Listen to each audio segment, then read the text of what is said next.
ऐसी भक्ति जगी, शरीर पर उगाए शंख चक्र के निशान।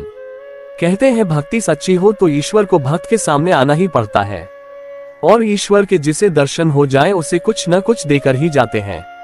यह एक ऐसे ही भक्त की कथा है जिसे भगवान श्री कृष्ण ने दर्शन दिए और जाते जाते छोड़ गए शरीर पर शंख और चक्र के निशान। ये कथा है आमेर नरेश श्री पृथ्वीराज जी स्वामी की।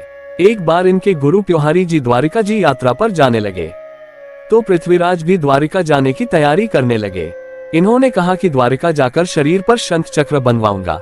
गुरु प्योहारी जी ने कहा कि अगर तुम राज्य छोड़कर चले जाओगे तो राज्य में अव्यवस्था फैल जाएगी, धर्म कर्म से लोगों का ध्यान हट जाएगा, इसलिए आमेर में रहकर ही कृष्ण की भक्ति करो। गुरु की बात मानकर श्री पृथ्वीराज जी आमेर में ही रह गए, लेकिन इनका ध्यान द्वारकाधीश में ही लगा रहा।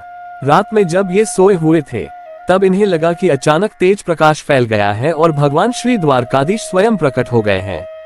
राजा श्री पृथ्वीराज जी ने द्वारकाधीश जी की परिक्रमा की और प्रणाम किया। भगवान ने कहा कि तुम अब गोमती संगम में डुबकी लगाओ। राजा को लगा कि वह गोमती तट पर पहुंच गए हैं और गोमती में डुबकी लगा रहे हैं। सुबह जब राजा महल से बाहर नहीं निकले तो रानी उनके शयन कक्ष में पहुंची।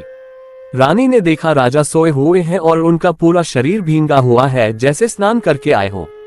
रानी ने देखा कि राजा के बाजू पर शंख और चक्र के निशान उभर आए हैं।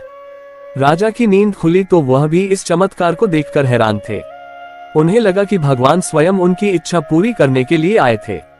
इसके बाद राजा पूरी तरह से कृष्ण भक्ति में लीन हो गए।